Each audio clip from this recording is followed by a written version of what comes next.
Hi everyone. Hi, this is Yetunde Okesonya. Hope you're all doing well. Thank you so much for always watching. God bless you. I want to share today about just for us women about financial independence. I'm not saying in terms of you're just totally dependent, and I mean independent, you're not dependent on anyone. That's not what I'm talking about. But at least how you are contributing financially to your own lives, to your own family. We hear stories of women that when they start having children, for example, they decide they want to be a stay-at-home mom. It's a great thing. It's good to take care of the children, but I just want to share something that when you're being a stay-at-home mom, just to encourage you that you can do something else.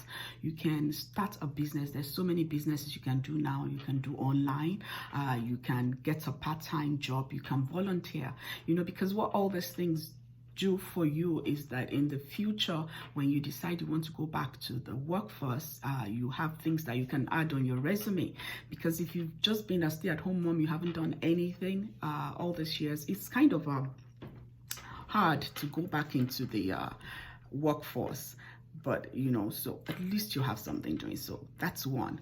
Another thing is the children are going to grow up, and when they grow up and leave, what would you be doing? You have to think about that, because no matter what age they are now, one day is coming that they would leave the nest, they will leave the house, and that's it, and you're left by yourself. So what are you doing to make sure that you're occupied in later years, that you are not resentful, even when you are bringing them up, that you are not resentful of your spouse? For example, if they're working and you're not, and you just feel like, well, all I do is stay at home.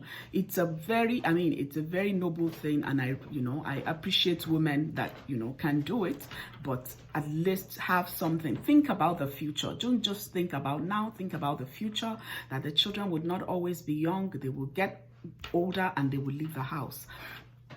So taking care of yourself in terms of your finances, in terms of your work experience, it's very, very essential. I'll share an example of when we drove our daughter to college, and her roommate's mom, she just couldn't stop crying. I shed a few tears that, oh, my baby's going to college, but she just couldn't stop crying. We tried to console her. She was just crying. So I was wondering, I said, okay, there must be something else to this. So I asked her what was going on, and she said she's always been a stay-at-home mom. Her husband goes to work. She has a dog that is old now, and the dog is about to die, and she didn't know what she was going to do with her life.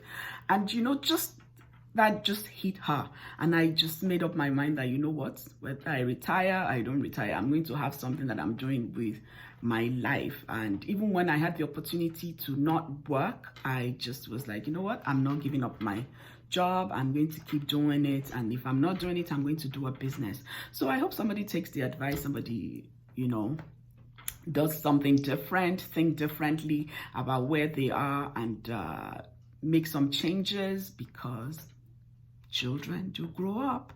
Thank you so much for watching. See you next week. God bless you. Thank you. Bye-bye.